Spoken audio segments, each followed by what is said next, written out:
ಬ್ರಾಡಾಗಿ 10ರಿಂದ 18 ವರ್ಷ ಅಂತ ಹೇಳಿದರೂ ಸಹ ಅದಕ್ಕಿಂತ ಒಂಚೂರು ಮೊದಲೇ ಹೆಣ್ಣು ಮಕ್ಕಳಲ್ಲಿ ಈ ಅಂಗಾಂಗಗಳ ಬದಲಾವಣೆ ಶುರುವಾಗುತ್ತೆ ಅನ್ನೋದನ್ನು ನಾವು ಗಮನಿಸ್ಬೋದು. ಮೊದಲು ನಮಗೆ ಕಾಣುವಂಥದ್ದು ಹೆಣ್ಣು ಮಗುವಿನ ಎರಡೂ ಸ್ತನಗಳಲ್ಲಿ ಒಂದು ಗಂಟು ಬರುವಂಥದ್ದು. ಬರ್ತಾ ಬರ್ತಾ ಆ ಗಂಟು ದೊಡ್ಡಾಗ್ತಾ ಬೆಳೀತಾ ಹೋಗಿ ಸ್ತನ ಭಾಗ ಮೊದಲು ಡೆವಲಪ್ ಆಗುತ್ತೆ.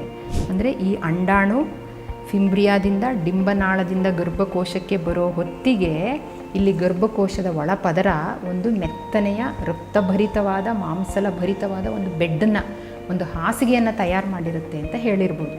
ಹೆಣ್ಣು ಪ್ರತಿ ಋತುಚಕ್ರಕ್ಕೆ ಕೇವಲ ಒಂದು ಅಂಡಾಣುವನ್ನು ಮಾತ್ರ ಬಿಡುಗಡೆ ಮಾಡೋದು ಹೆಣ್ಣು ದೇಹ.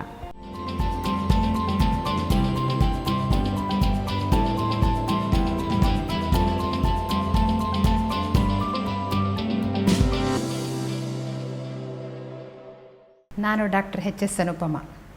ಒಂದೇ ಸಲ ಬಿಡಲ್ಲ ನಾನು ನಿಮ್ಮನ್ನು, ಯಾಕೆಂದರೆ ಹೇಳಕ್ಕೆ ನಮಗಿನ್ನೂ ಸುಮಾರು ವಿಚಾರಗಳಿರೋದ್ರಿಂದ ಅದನ್ನೆಲ್ಲ ಹೇಳಿ ಮುಗಿಸಿನೇ ನಿಮ್ಮನ್ನು ಬಿಡೋದು.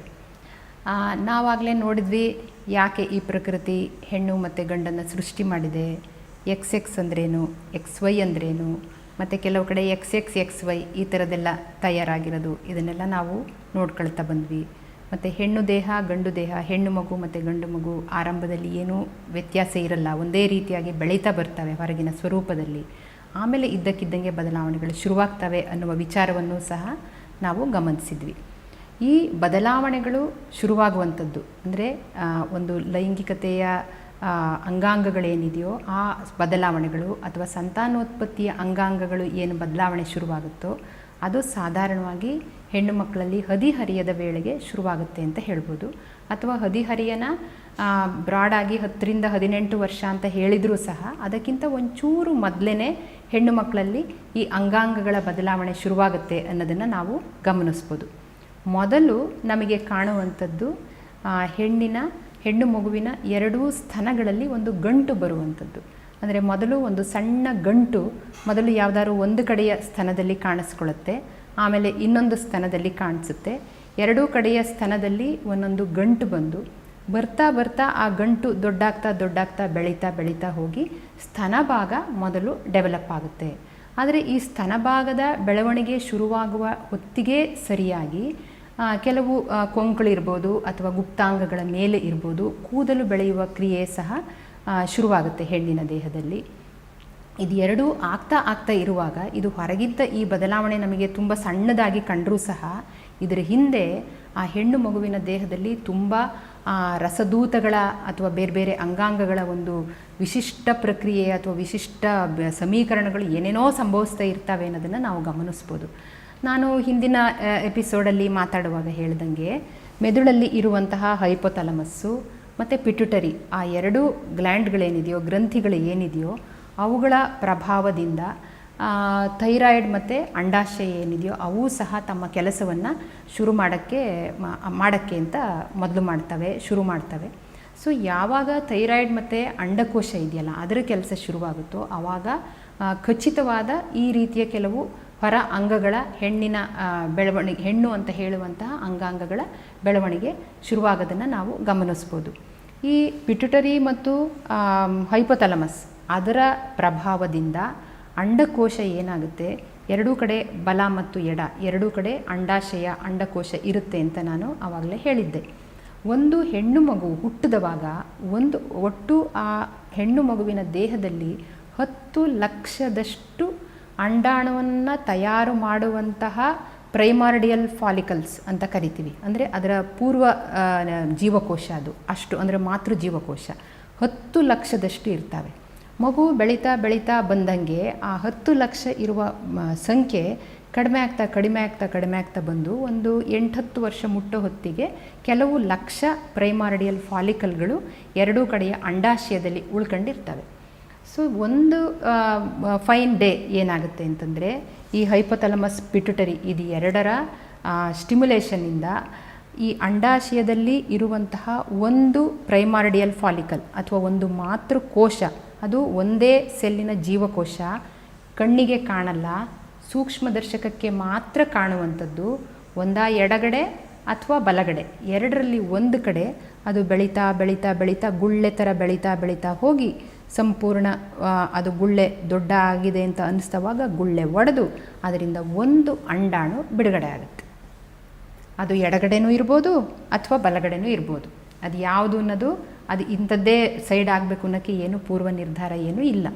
ಸೊ ಒಂದು ಕಡೆ ಅಂಡಾಣು ಬಿಡುಗಡೆ ಆದ ಕೂಡಲೇ ಆ ಅಂಡಾಣುವಿನ ಮೇಲ್ಗಡೆ ನಾನು ಅವಾಗ ಮನುಷ್ಯರ ದೇಹದ ಹೆಣ್ಣು ದೇಹದ ರಚನೆಯನ್ನು ಹೇಳುವಾಗ ಹೇಳಿದ್ದೆ, ಡಿಂಬನಾಳ ಮತ್ತು ಡಿಂಬನಾಳದ ಮೇಲೆ ಈ ಅಂಗೈನ ತೆರೆದಿಟ್ಟಂತಹ ಫಿಂಬ್ರಿಯಾ ಇರುತ್ತೆ.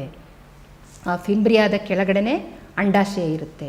ಸೊ ಅಂಡಾಶಯದಿಂದ ಬಿಡುಗಡೆ ಆಗಿರುವ ಒಂದು ಅಂಡಾಣು ಹೊರಗಡೆ ಬಂದು ಕೂಡಲೇ ಈ ಫಿಂಬ್ರಿಯಾ ಏನಿದೆಯೋ ಅದರ ಸೆಳೆಯುವಿಕೆಗೆ ಒಳಗಾಗುತ್ತೆ. ಮನುಷ್ಯ ದೇಹದ ಒಳ ಲೋಳ್ಪರೆಯ ಜೀವಕೋಶಗಳಲ್ಲಿ ಸಿಲಿಯಾ ಅಂತ ಹೇಳ್ತಾರೆ. ಅಂದರೆ ಪ್ರತಿಯೊಂದು ಜೀವಕೋಶದ ತಲೆ ಮೇಲೂ ಕೂದಲಿನಂತಹ ರಚನೆ ಇದೆ. ಮತ್ತು ಆ ಕೂದಲಿನಂತಹ ರಚನೆ ನಿರಂತರವಾಗಿ ಒಂದು ಕಡೆಯಿಂದ ಇನ್ನೊಂದು ಕಡೆಗೆ ಚಲಿಸ್ತಾ ಇರುತ್ತೆ. ಈಗ ನಮಗೆ ಅಂಡಾಣು ಎಲ್ಲಿ ಓವರಿ ಕಡೆಯಿಂದ ಅಂದರೆ ಅಂಡಾಶಯದ ಕಡೆಯಿಂದ ಗರ್ಭಕೋಶದ ಕಡೆಗೆ ಹೋಗಬೇಕು. ಹಾಗಾಗಿ ಅಲ್ಲಿರುವ ಸಿಲಿಯಾಗಳೆಲ್ಲ ಅಂಡಾಶಯದ ಕಡೆಯಿಂದ ಡಿಂಬನಾಳದ ಕಡೆಗೆ ಅಂಡಾಣು ಬರಲೇಬೇಕು ನ್ಯಾಚುರಲಿ. ಆ ಥರ ಆ ಎಲ್ಲ ಜೀವಕೋಶದ ಮೇಲಿನ ಸಿಲಿಯ ಕೂದಲಿನಂತಹ ರಚನೆಗಳು ಚಲನೆ ಮಾಡಲಿಕ್ಕೆ ಶುರು ಮಾಡ್ತವೆ. ಸೊ ಆ ಅಂಡಾಣು ಏನಿದೆಯೋ ಬಿಡುಗಡೆ ಆಗಿರುವಂಥ ಅಂಡಾಣು ಡಿಂಬನಾಳವನ್ನು ಪ್ರವೇಶಿಸುತ್ತೆ. ಇಲ್ಲಿ ಆ ಪ್ರೈಮಾರ್ಡಿಯಲ್ ಫಾಲಿಕಲ್ ಅನ್ನೋದು ಬೆಳೆದು ಬೆಳೆದು ಬೆಳೆದು ಅಂಡಾಣು ಬಿಡುಗಡೆ ಆಗುವ ಹೊತ್ತಿಗೆ ಅದೇ ಹೊತ್ತಿಗೆ ಗರ್ಭಕೋಶದಲ್ಲೂ ಸಹ ಗರ್ಭಕೋಶ ನಾನಾಗಲೇ ಹೇಳಿದ್ನಲ್ವಾ 3 ಇಂಚ್ ಉದ್ದ 2 ಇಂಚ್ ಅಗಲ 1 ಇಂಚ್ ದಪ್ಪ ಇರುವಂತಹ ಗರ್ಭಕೋಶದ ಒಳಪದರದಲ್ಲೂ ಸಹ ಬೆಳವಣಿಗೆ ಶುರುವಾಗ್ಬಿಟ್ಟಿರುತ್ತೆ. ಗರ್ಭಕೋಶದ ಹೊರಪದರ ಅದು ಹಿಂದೆ ಮುಂದೆ ಆಗದಂಗೆ ಹಿಡಿದಿಟ್ಕೊಂಡಿರುವಂತಹ ಪೆರಿಟೋನಿಯಲ್ ಪದರ, ಅದರಲ್ಲೇನು ಹೆಚ್ಚು ಬದಲಾವಣೆಗಳಾಗಿರಲ್ಲ. ಗರ್ಭಕೋಶದ ಮಧ್ಯದ ಒಂದು ಲೇಯರ್ ಇರುತ್ತೆ, ಅದು ಮಸ್ಕ್ಯುಲರ್ ಲೇಯರ್, ಅದರಲ್ಲೂ ಸಹ ಜಾಸ್ತಿ ಬದಲಾವಣೆಗಳಾಗಿರಲ್ಲ. ಆದರೆ ಗರ್ಭಕೋಶದ ಒಳಭಾಗ ಇರುತ್ತಲ್ಲ, ಅದನ್ನು ಲೋಳ್ಪೊರೆ ಅಂತ ಕರೀತಾರೆ, ಎಂಡೋಮೆಟ್ರಿಯಮ್ ಅಂತ ಕರೀತಾರೆ. ಆ ಲೋಳ್ಪೊರೆ ಇರುವ ಭಾಗ ಈ ಕಡೆ ಪ್ರೈಮಾರ್ಡಿಯಲ್ ಫಾಲಿಕಲ್ನಿಂದ ಓವಮ್ ಅಥವಾ ಅಂಡಾಣು ಬಿಡುಗಡೆ ಆಗೋ ತನಕ ಈ ಲೋಳ್ಪೊರೆ ಇದೆಯಲ್ಲ ಅದು ತಾನು ಬೆಳೆದು ಬೆಳೆದು ಬೆಳೆದು ಬೆಳೆದು ತುಂಬ ನೀರು ಹಾಕಿ ಬೆಳೆದಿರೋ ಸೊಪ್ಪಿನ ಮಡಿನ ನಾವು ನೆನ್ಪು ಮಾಡ್ಕೊಳ್ಬೋದು ಬೇಕಾದರೆ. ಆ ಥರ ಅಂದರೆ ಸಮೃದ್ಧವಾಗಿ ಮತ್ತು ನೀರಿನಂಶ ಎಲ್ಲ ಸಮೃದ್ಧವಾಗಿ ಮೆತ್ತಗಿರುವಂಥ ಒಂದು ಬೆಡ್ಡನ್ನು ತಯಾರು ಮಾಡಿರುತ್ತೆ. ಅಂದರೆ ಈ ಅಂಡಾಣು ಫಿಂಬ್ರಿಯಾದಿಂದ ಡಿಂಬನಾಳದಿಂದ ಗರ್ಭಕೋಶಕ್ಕೆ ಬರೋ ಹೊತ್ತಿಗೆ ಇಲ್ಲಿ ಗರ್ಭಕೋಶದ ಒಳಪದರ ಒಂದು ಮೆತ್ತನೆಯ ರಕ್ತಭರಿತವಾದ ಮಾಂಸಲ ಭರಿತವಾದ ಒಂದು ಬೆಡ್ಡನ್ನು, ಒಂದು ಹಾಸಿಗೆಯನ್ನು ತಯಾರು ಮಾಡಿರುತ್ತೆ ಅಂತ ಹೇಳ್ಬೋದು. ಸೊ ಈ ಅಂಡಾಣು ಹಾಗೆ ಬಂದು ಬಂದು ಬಂದು ಗರ್ಭಕೋಶಕ್ಕೆ ಎಂಟ್ರಾಗುವ ಹೊತ್ತಿಗೆ ಅಲ್ಲಿ ಯಾಕೆ ಬೆಡ್ ಮಾಡಿರೋದು ಅಂತಂದರೆ, ಅಕಸ್ಮಾತ್ ವೀರ್ಯಾಣು ಏನಾದರೂ ಹೆಣ್ಣಿನ ದೇಹನ ಪ್ರವೇಶಿಸಿ ಆ ವೀರ್ಯಾಣು ಮತ್ತು ಅಂಡಾಣು ಎರಡು ಸಂಲಗ್ನಗೊಂಡು ಏನಾದರೂ ಯುಗ್ಮ ಅಥವಾ ಭ್ರೂಣ ಏನಾದರೂ ತಯಾರಾಗುತ್ತೋ ಏನೋ, ಆದರೆ ಅದಕ್ಕೆ ಬೆಳೆಯೋಕ್ಕೆ ಬೇಕು ಅಂತ ಇಷ್ಟೆಲ್ಲ ತಯಾರಿ ಮಾಡಿರುತ್ತೆ. ಆದರೆ ಯಾವಾಗ ಈ ಅಂಡಾಣು ಬಂದು ವೀರ್ಯಾಣು ಏನು ಬರದೇ ಇರಲ್ವೋ ಆವಾಗ ಈ ಅಂಡಾಣು ಬಿಡುಗಡೆ ಆಗಿ ಅಲ್ಲಿ ಬಂದ ಮೇಲೆ ಹೆಚ್ಚಂದರೆ 72 ಗಂಟೆಗಳ ಕಾಲ ಅಂಡಾಣು ಜೀವಂತ ಇರುತ್ತೆ. ಆಮೇಲೆ ಅದು ಚಿರಟಕ್ಕೆ ಶುರುವಾಗುತ್ತೆ.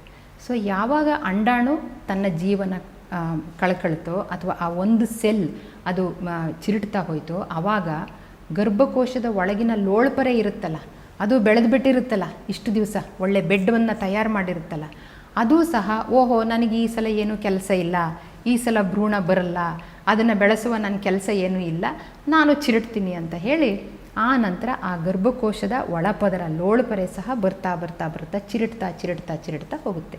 ಅಂದರೆ ತುಂಬ ಉದ್ದ ಬೆಳೆದಿರುವಂತಹ ಗರ್ಭಕೋಶದ ಒಳಪದರ ಕುಗ್ಗುತ್ತಾ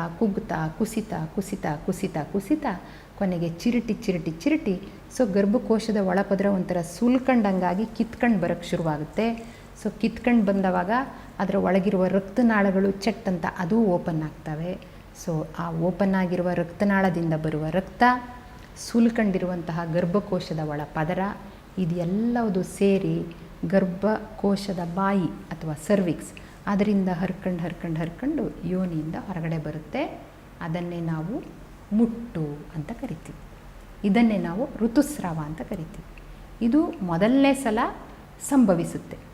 ಒಂದು ಸಲ ಸಂಭವಿಸಿದ ನಂತರ ಈಗ ಮುಟ್ಟು ಹರಿದು ಒಂದು 5 ದಿವಸ ಅಂದರೆ ಆ್ಯಾವ್ರೇಜ್ ಆಗಿ ಹೇಳುವಂಥದ್ದು 3ರಿಂದ 5 ದಿವಸ ಆ ಗರ್ಭಕೋಶದ ಒಳಗಿನ ಲೋಳ್ಪರೆ ಏನಿದೆಯೋ ಅದು ಪೂರ್ತಿ ಕಳಚಿ ಎಲ್ಲ ಸಪಾಟು ಗರ್ಭಕೋಶದ ಒಳಭಾಗ ಮತ್ತೆ ಮೊದಲಿನ ಸ್ಥಿತಿಗೆ ಬರೋ ಹಾಗೆ ಆಗಿ ಪೂರ್ತಿ ಎಲ್ಲ ಹರಿದು ಹೊರಗಡೆ ಹೋದ್ಮೇಲೆ ಮತ್ತೆ ಮುಂದಿನ ಅಂಡಾಣುವಿನ ತಯಾರಿ ಶುರುವಾಗುತ್ತೆ.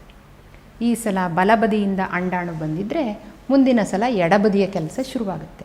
ಸೊ ಎಡಬದಿ ಇದ್ದಂತಹ ಅಂಡಾಶಯದಿಂದ ಯಾವುದೋ ಒಂದು ಪ್ರೈಮಾರ್ಡಿಯಲ್ ಫಾಲಿಕಲ್ಲು ಬೆಳೆದು ದೊಡ್ಡಾಗ್ಲಿಕ್ಕೆ ಶುರುವಾಗುತ್ತೆ. ಬೆಳೆದು ಗಾಜಿನ ಗೋಳದಂಗೆ ಬೆಳೆದು ಅದು ಬಲಿತ ಕೂಡಲೇ ಅದರ ಮಧ್ಯದಿಂದ ಒಂದು ಅಂಡಾಣು ಎಡ ಸೈಡಿಂದ ಬಿಡುಗಡೆ ಆಗುತ್ತೆ. ಸಾಧಾರಣ ಈ ಪ್ರೈಮಾರ್ಡಿಯಲ್ ಫಾಲಿಕಲ್ ಬೆಳೆದು ಅಂಡಾಣು ಬಿಡುಗಡೆ ಆಗೋದು 12, 13, 14ನೇ ದಿವಸ ಅಂತ ಹೇಳ್ಬೋದು. ಸೊ ಅಂಡಾಣು ಬಿಡುಗಡೆ ಆದ 14 ದಿವಸಕ್ಕೆ ಚಿರುಟಿ ಮುಟ್ಟು ಬರುತ್ತೆ. ಇದು ಒಂದು ಋತುಚಕ್ರ, ಇದು ನಿಲ್ಲಲ್ಲ. ಒಂದು ಸಲ ಶುರುವಾದರೆ ಹದಿಹರಿಯದ ಹುಡುಗಿಗೆ ಒಂದು ಸಲ ಇದು ಶುರುವಾದರೆ ಈ ಚಕ್ರ ಇದು ಹಾಗೆ ಒಂದಾದ್ಮೇಲೆ ಒಂದು ಸಲ ಎಡಗಡೆಯಿಂದ ಬಿಡುಗಡೆ ಆಗುತ್ತೆ, ಒಂದು ಸಲ ಬಲಗಡೆಯಿಂದ ಅಂಡಾಣು ಬಿಡುಗಡೆ ಆಗುತ್ತೆ. ಈ ಚಕ್ರ ಹೀಗೆ ಮುಂದುವರಿತಾ ಹೋಗಿ ಅದಕ್ಕೆ ಇದನ್ನು ಋತುಚಕ್ರ ಅಂತ ಕರೀತಾರೆ. ಇಲ್ಲಿ ಒಂದು ಸಂಗತಿನ ನಾವು ಗಮನಿಸಬೇಕಾಗಿದ್ದೇನು ಅಂತಂದರೆ, ಹೆಣ್ಣು ಪ್ರತಿ ಋತುಚಕ್ರಕ್ಕೆ ಕೇವಲ ಒಂದು ಅಂಡಾಣುವನ್ನು ಮಾತ್ರ ಬಿಡುಗಡೆ ಮಾಡೋದು. ಹೆಣ್ಣು ದೇಹ ಒಂದು ಸಲ ಬಲಗಡೆಯ ಅಂಡಾಶಯದಿಂದ ಬಿಡುಗಡೆ ಆಗುತ್ತೆ, ಮತ್ತೊಂದು ಸಲ ಎಡಗಡೆಯ ಅಂಡಾಶಯದಿಂದ ಬಿಡುಗಡೆ ಆಗುತ್ತೆ. ಅಂದರೆ ಪ್ರತಿ ಋತುಚಕ್ರಕ್ಕೆ ಹೆಣ್ಣು ಬಿಡುಗಡೆ ಮಾಡುವುದು ಕೇವಲ ಒಂದು ಅಂಡಾಣುವನ್ನು. ಅಂದರೆ ಸರಾಸರಿ ತಿಂಗಳಿಗೊಂದು ಮುಟ್ಟು ಬರುತ್ತೆ ಅಂತ ಅಂದ್ಕೊಂಡ್ರೆ 1 ವರ್ಷಕ್ಕೆ 12 ಅಂಡಾಣುಗಳನ್ನು ಹೆಣ್ಣು ಬಿಡುಗಡೆ ಮಾಡ್ಬೋದು. ಮತ್ತು ಸಾಧಾರಣವಾಗಿ ಹೆಣ್ಣು ಋತುಮತಿಯಾಗುವ ಒಂದು ಆ್ಯಾವ್ರೇಜ್ ವಯಸ್ಸು, ಈಗ ಅದು ತುಂಬ ವ್ಯತ್ಯಾಸ ಆಗಿದೆ. ಇತ್ತೀಚಿನ ವರ್ಷಗಳಲ್ಲಿ ಹೆಣ್ಮಕ್ಳು ತುಂಬ ಬೇಗ ಮುಟ್ಟಾಗುವಂಥದ್ದನ್ನು ನಾವು ನೋಡ್ತಾ ಇದ್ದೀವಿ. 8 ವರ್ಷಕ್ಕೆ 3ನೇ ಕ್ಲಾಸು 4ನೇ ಕ್ಲಾಸ್ ಮಕ್ಕಳನ್ನೆಲ್ಲ ಅಮ್ಮಂದ್ರು ಹಿಡ್ಕೊಂಡು, ಇಷ್ಟು ಬೇಗ ಮುಟ್ಟಾಗ್ಬಿಟ್ಟಿದ್ದಾಳೆ, ಅವಳಿಗೆ ಇನ್ನೂ ಅವಳು ಬಟ್ಟೆ ತೊಳ್ಕೊಳಕ್ಕೆ ಬರಲ್ಲ, ಪ್ಯಾಡ್ ಅಂದರೆ ಏನಂತ ಗೊತ್ತಿಲ್ಲ, ಏನು ಮಾಡೋದು ಮೇಡಮ್, ತುಂಬ ಬೇಗ ಮುಟ್ಟಾಗ್ಬಿಟ್ಟಿದ್ದಾಳೆ, ಸ್ವಲ್ಪ ದಿವಸ ಆಗದೆ ಇರೋಂಗೆ ಏನಾದ್ರು ಮಾಡೋಕ್ಕಾಗುತ್ತಾ ಅಂತ ಕರ್ಕೊಂಬರ್ತಾರೆ. ಮತ್ತು ತುಂಬ ಅಪರೂಪದ ಕೇಸ್ಗಳಲ್ಲಿ ಫಸ್ಟ್ PUC ಸೆಕೆಂಡ್ PUC ಆದರೂ ಇನ್ನೂ ಮುಟ್ಟಾಗಲೇ ಇಲ್ಲ ಅಂತ ಕೇಳ್ಕೊಂಡು ಬರೋದು ಇದೆ. ಬಟ್ ಇದು 2 ಎಕ್ಸ್ಟ್ರೀಮ್ಗಳನ್ನು ನಾವು ಬಿಟ್ಟು ನೋಡೋದಾದರೆ ಸಾಧಾರಣವಾಗಿ ಒಂದು 6ನೇ ಕ್ಲಾಸ್ 7ನೇ ಕ್ಲಾಸ್ 8ನೇ ಕ್ಲಾಸ್ ಈ ಒಂದು ಏಜ್ ಗ್ರೂಪ್ ಏನಿದೆಯೋ ಅಷ್ಟರಲ್ಲಿ ಸಾಧಾರಣವಾಗಿ ಈಗ ಹುಡುಗಿಯರು ಋತುಮತಿ ಆಗೋದನ್ನು ನಾವು ನೋಡ್ತೀವಿ ಅಂತ ಹೇಳ್ಬೋದು. ಅಂದರೆ ಒಂದು 11-12ನೇ ವರ್ಷದಿಂದ ಅವರು ಮುಟ್ಟು ನಿಲ್ಲುವವರೆಗೆ ಹೆಚ್ಚು ಕಡಿಮೆ ಒಂದು 35 ವರ್ಷ ಆ್ಯಕ್ಟಿವ್ ಆಗಿ ಓವಲೇಷನ್ ಆದರೂ ಅದರ ಮಧ್ಯದಲ್ಲಿ ಒಂದು 9 ಮುಟ್ಟನ್ನು ಹಾಳು ಮಾಡಿ ಮುಟ್ಟಾಳಿಯರು ಹುಟ್ಟಿದರೂ ಸಹ ಒಂದು ಹೆಣ್ಣು ತನ್ನ ಜೀವಿತಾವಧಿಯಲ್ಲಿ ಆ್ಯಾವ್ರೇಜ್ ಆಗಿ ಒಂದು 350-400 ಅಂಡಾಣುಗಳನ್ನು ಮಾತ್ರ ಬಿಡುಗಡೆ ಮಾಡ್ತಾಳೆ. ಒಂದು ಹೆಣ್ಣು ಮಗು ಹುಟ್ಟುವಾಗ, ಒಂದು ಹೆಣ್ಣು ಶಿಶು ತಾಯಿಯ ದೇಹದಿಂದ ಹೊರಬಂದವಾಗ ಅದರ ಓವಮಲ್ಲಿ 10 ಲಕ್ಷ ಪ್ರೈಮಾರ್ಡಿಯಲ್ ಫಾಲಿಕಲ್ಸ್ ಇರುತ್ತೆ. ಹೆಣ್ಣು ಮಗು ಬೆಳೀತಾ ಹೋದಂಗೆ ಪ್ರೈಮಾರ್ಡಿಯಲ್ ಫಾಲಿಕಲ್ ಸಂಖ್ಯೆ ಕಡಿಮೆ ಆಗ್ತಾ ಬಂದು ಕೊನೆಗೂ ನಮ್ಮ ಇಡೀ ಜೀವಮಾನದಲ್ಲಿ ನಾವು ಬಿಡುಗಡೆ ಮಾಡೋದು 300, 400, 500 ಅಂಡಾಣುಗಳನ್ನು ಅಷ್ಟೇ. ಪ್ರತಿ ತಿಂಗಳು ನಾವು ಬಿಡುಗಡೆ ಮಾಡೋದು ಒಂದೇ ಅಂಡಾಣುವನ್ನು, ಮತ್ತು ಆ ಒಂದು ಅಂಡಾಣುವಿನಲ್ಲೂ 1, 2 ಅಷ್ಟೇ ಮಗುವಾಗಿ ನಮ್ಮ ಕೈಗೆ ಬರುತ್ತೆ ಅಂತ ಹೇಳ್ಬೋದು. ಅಂದರೆ ಅಂಡಾಣುವಿನ ರೂಪದಲ್ಲಿ ಹೆಣ್ಣಿನ ಇನ್ವೆಸ್ಟ್ಮೆಂಟ್ ಏನಿದೆಯಲ್ಲ ಇದು ಮ್ಯಾಕ್ಸಿಮಮ್. ಯಾಕೆಂದರೆ ಅವಳು ತಯಾರು ಮಾಡೋದು ಒಂದೇ ಅಂಡಾಣುವನ್ನು, ಆ ಒಂದು ಅಂಡಾಣುವನ್ನು ಮಗು ಆಗೋದಕ್ಕೆ ಅವಳು ಕಂಪ್ಲೀಟ್ ಇನ್ವೆಸ್ಟ್ ಮಾಡಿಬಿಡ್ತಾಳೆ. ಆದರೆ ಅದೇ ಗಂಡಿನ ದೇಹದಲ್ಲಿ ಏನಾಗುತ್ತೆ, ಕೋಟ್ಯಂತರ ವೀರ್ಯಕಣಗಳು ತಯಾರಾಗ್ತವೆ. ಆ ಕೋಟ್ಯಂತರ ವೀರ್ಯಕಣಗಳಲ್ಲಿ ಕೇವಲ ಒಂದು ವೀರ್ಯಕಣ ಮಾತ್ರ ಅಂಡಾಣುವಿನ ಜೊತೆ ಸಂಲಗ್ನ ಆಗುತ್ತೆ. ಹಾಗಾಗಿ ಪ್ರೆಗ್ನೆನ್ಸಿ ಅಥವಾ ಬಸುರಿನಲ್ಲಿ ಅಥವಾ ಈ ಸಂತಾನೋತ್ಪತ್ತಿ ಕ್ರಿಯೆಯಲ್ಲಿ ಅಮ್ಮನ ಇನ್ವೆಸ್ಟ್ಮೆಂಟ್ ಹೆಚ್ಚು ಅನ್ನೋದು ತಯಾರಿಸಿದ ಏಕೈಕ ಅಂಡಾಣುವನ್ನು ಅವಳು ಇನ್ವೆಸ್ಟ್ ಮಾಡೋದ್ರಿಂದನೇ ಶುರುವಾಗುತ್ತೆ ಅಂತ ನಾವು ಗಮನಿಸ್ಬೋದು. ಇಲ್ಲಿ ಇನ್ನೊಂದು ವಿಚಾರವನ್ನು ಇಲ್ಲೇ ಪ್ರಸ್ತಾಪ ಮಾಡ್ಬೋದು ಅಂತ ಕಾಣುತ್ತೆ. ಅದು ಯೋನಿಪೊರೆ, ಅದರ ಕುರಿತಾಗಿತ್ತು. ನಾನು ಲೈಂಗಿಕ ಅಂಗಾಂಗಗಳ ಬಗ್ಗೆ ಹೇಳುವಾಗ ಈ ಹೊರಗಡೆಯ ಯೋನಿಯ ಪೊರೆ ಬಗ್ಗೆ ಆವಾಗ ಹೇಳಲಿಲ್ಲ. ಗರ್ಭಕೋಶ 2 ಕಡೆ ಡಿಂಬನಾಳ ಇದೆ, 2 ಕಡೆ ಅಂಡಾಶಯ ಇದೆ, ಮತ್ತು ಗರ್ಭಕೊರಳು ಸರ್ವಿಕ್ಸ್ ಅಂತ ಇದೆಯಲ್ಲ ಅದು ಇದೆ, ಮತ್ತು ಗರ್ಭಕೊರಳಿಂದ ಯೋನಿ ಇದೆ.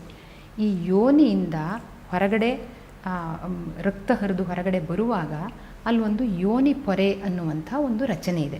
ಹೈಮೆನ್ ಅಂತಲೂ ಸಹ ಇದನ್ನು ಇಂಗ್ಲೀಷಲ್ಲಿ ಕರೀತಾರೆ. ಸೊ ಈ ಯೋನಿ ಪೊರೆ ಅನ್ನೋದು ಹೆಂಗಿರುತ್ತೆ ಅಂದರೆ ಒಂಥರ ಜರಡಿ ಇದ್ದಂಗಿರುತ್ತೆ.